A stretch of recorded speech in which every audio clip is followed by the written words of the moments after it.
under $25 headphones. This is the JVC HA-RX500, and they're going to have a few similarities to the ones you've already covered, which are the Acoustic H-30i and the Sony MDR-Z110, and they're going to have a lot of differences between the ones that have already been covered so far. So you're going to be able to have a choice of different options that you're looking for. And just a reminder, there's really only a set number of things that I think are really important when you're looking for new headphones.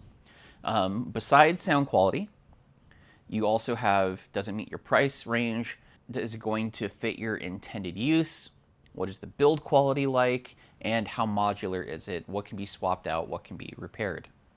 Now, the JVCs, when I purchased them, did come in under $25, which is pretty incredible.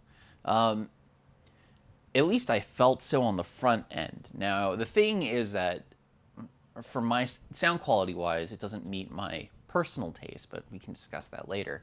But the price is good. You know, it's well under 50, if nothing, and very affordable. So that's a good thing.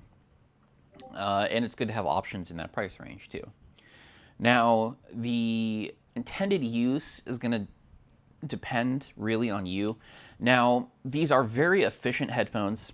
I was able to run them off of all of my devices, and it is possible to run these mobile, but the cable is so long on these. I mean, I basically had to wrap it around the phone block quite a few times, but it's got to be at least like 10 feet long-ish. And I'll put the actual number on the screen. But yeah, these are, the cable is really meant more for desktop use than anything. So it would be possible to take these out to like a coffee shop and just coil the cable around or something, but I probably would not recommend these to walk around with. Mobile use, you know, while physically mobile, probably not great, but if you're just gonna go plop yourself down at the library or something, that's fine. I mean, that's really about it. The intended use, I don't think can really go, oh, well, okay, that's not true. So we'll also get into this for the sound quality, but these are actually not bad gaming headphones. It's going to depend a lot on your taste and sound quality, but it is possible to make these work for just about anyone's taste, depending on how you set them up. But these I found, of the three, were probably going to be my highest recommended pick for gaming, if that is the only thing you're doing and you never listen to music, or if you're okay with bright headphones, because these are bright. Movie consumption, it's okay. It's not the greatest. One interesting thing I found about these is that normal listening volumes, the vocals tend to ring, and I found that not only fatiguing, I also found it annoying. So I had to turn the volume down below my normal listening levels, and then they started sounding fine, actually. But basically, you're volume matching for the mids and treble more than you are for the bass. And because the other two were a bit warmer, you would typically volume match for the bass. Here you're doing it for the treble. But regardless, I would say these are more for media and game consumption than anything. Even if you do like brighter headphones, I still probably wouldn't use this for music unless you typically listen at lower volumes. I found the treble so overly harsh that music just wasn't enjoyable. And again, if I cranked the volume down, it was okay, but it's still not a great bright headphone to listen to, in my opinion. Even in that category, I think there are better options, but they are going to cost more money. So yeah, that's about it for the intended use. The build construction, the plastics themselves on this are kind of cheap. Like the Sony, there's a lot of loose joints, and the fit between the plastic parts isn't great, so you will hear these rattle probably quite a bit. Not exactly confidence-inspiring on the build construction. Everything on here is plastic, with the exception of the foam and the ear cups. And the ear cups themselves, very similar material covering them as the Sony MDR-Z110s. The foam itself might be a little bit more firm than the Sonys. And these are closed back, but I don't recall them isolating particularly well. Let's take a look at the chart here. So at 10 feet in the next room, with the wall obstructing perfect like line of sight vision, I could hear these. And about 20 feet down the hall, line of sight, I could kind of hear. So it did isolate a little bit, but not fantastically. If I could still hear them from 20 feet across in a quiet house. So I don't know that, you know, the closed back is meaningful necessarily. And yeah, so one thing that I did try to mod on these is to try to change the pads out to see if they would tame down the treble. They did not.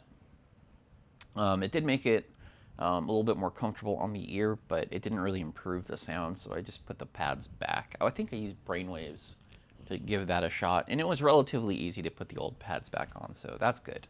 At least I had that going on. The cable itself is a long spaghetti string. Luckily, it doesn't jank like at all. It's actually pretty supple, but it does like have a plasticky sound to it when it rubs up against stuff, which can be kind of annoying. It comes with standard with a non-threaded 3.5 mil. Yeah, it's pretty standard, about what you'd expect for $25. And I mean, that covers modularity pretty much too. That's not, it's really not that modular. So onto the sound of the headphones. They're bright. They're really bright. The bass is actually not bad. There's a mid-bass emphasis that actually adds some good punch to music, but it is very, very bright. There is a bump in the mid-range. Actually, I think there might be two, to be honest. There's one in the very high treble, and there's one in the mid-range. What happens is when you're listening to music and it hits that tonal range, you'll actually hear ringing. Like there'll be a reverberation within the headphone itself at a very uncomfortable frequency and level. And it makes listening to these actually painful. If I had to guess, I think when I was playing with the equalizer, I think there was one around like 800 hertz, thereabout, you know, and then, you know, closer to 4,000 too. It was just really uncomfortable to listen to, if I'm being honest. It could be that the equalizer I was using just had limited bands that I could play with, and so I might not have been able to hit the sweet spot, but those ones tended to help deal with the problem. But when I equalized, it also didn't sound as good. There is a lot of clarity to these headphones, so if you like hearing all those details, these actually are not terrible for the price point. And in that regard, they stand very apart from the Koss and the Sonys. These bring out a lot more details on what you're listening to. They actually have some air to them, and they kind of stand on the opposite spectrum of the other two, which to my ears were much more relaxing to listen to. This very much demands your attention, for better or worse. The bass on these does have that mid-bass hum, but the extension is not great.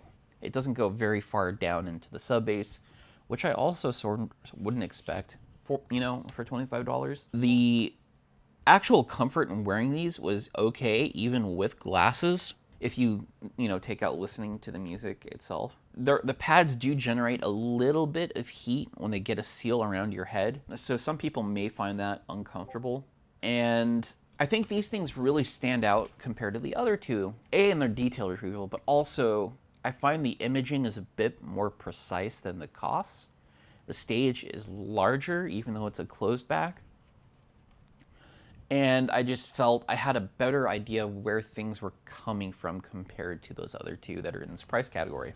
There actually is some airiness, you know, so when you hear vocals, you get some of that breath and you get some of that like reverb in the room they're recording, and it actually sounds pretty good. And if you take out the fact that there's that painful bump in the mids and treble, it can actually be fun to listen to. I've noticed that the mids, because of the bass bump and the treble being strong, even with that mid bump or the ringing, generally the mids aren't as present as the other two.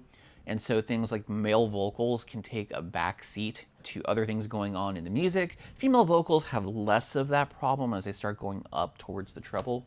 Switching to the brainwave pads did not help the sound at all, just the comfort. It did add some distance from the treble, but there was still the ringing was still there.